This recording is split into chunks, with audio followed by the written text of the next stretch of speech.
এই চায়ে চায়ে এই চায়ে বলেন চায়ে।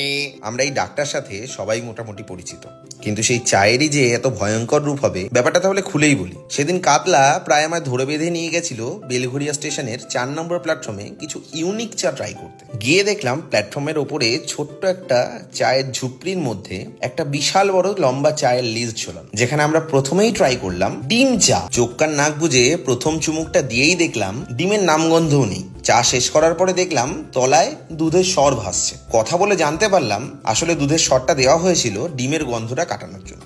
তবে এটাকে যে ডিম চা কেন বলা হলো তা আমার এখনো পর্যন্ত মাথায় ঢোকেনি। যাক, তারপরে ট্রাই করলাম লঙ্কা চা। লঙ্কা চাটা আমার কাছে সেরকম খারাপ লাগছিল না। কথা বলে জানতে পারলাম চাটা নাকি অ্যাকচুয়ালি কাঁচা লঙ্কা দিয়েই তৈরি হয়। ভাঁড়ের ওপরে বেশ একটা কাঁচা লঙ্কা দিয়ে সাজিয়ে দিয়েছিল, যেটাকে বলা হয় গার্নিশিং। কিন্তু কাতলা সেই কাঁচা লঙ্কাটাকেই চায়ের মধ্যে গুলে আরো বিচ্ছিরি করে দিয়েছিল, যার কারণে চাটা একদমই খাওয়া যাচ্ছিল। ওভারঅল লঙ্কা চায়ের এক্সপিরিয়েন্সটা একেবারে খারাপ ছিল না। অকেশন পারপাস একবার খাওয়াই যায়। নেক্সট অ্যান্ড লাস্ট ফ্রুট চা, যেটা চায়ের থেকে বেশি আমাদের কাছে একটা ফ্রুট জুস বা ফ্রুট সিরাপের মতন লাগছিল। অন্যান্য চা গুলো ভারে করে দিলেও এই চায়ের প্রেজেন্টেশনটা কিন্তু একটু অন্যরকম ছিল। কাঁচের গ্লাসে দেওয়া হয়েছিল এবং উপর থেকে syrup, chocolate syrup, fruit syrup এবং তার সাথে আরো নানান ধরনের ফ্রুটস আইটেম এবং তার সাথে চকোজ দিয়ে সেই চায়ের গ্লাসটাকে কিন্তু সাজানো হয়েছিল। খেতে আমার একদমই পোষায়নি, মনে হচ্ছিল যেন সিরাপ খাচ্ছি। তবে গার্নিশিংটা কিন্তু খুব সুন্দর ছিল। খেতে বেসিক্যালি ওটা কাপ সিরাপের মতন, স্বাদটা তো আমার একদমই পোষাচ্ছিল না। চা বলে ওটাকে আমি গণ্য করতেই পারলাম না। যাক, আপনাদের যদি মনে হয়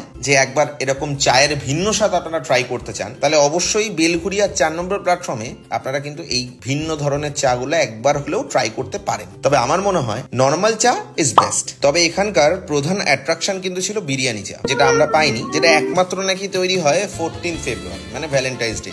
আমার মাথায় ঢুকলো না এখনো যে ভ্যালেন্টাইন্স ডে এর সাথে বিরিয়ানি চায়ের কি সম্পর্ক। যাই হোক,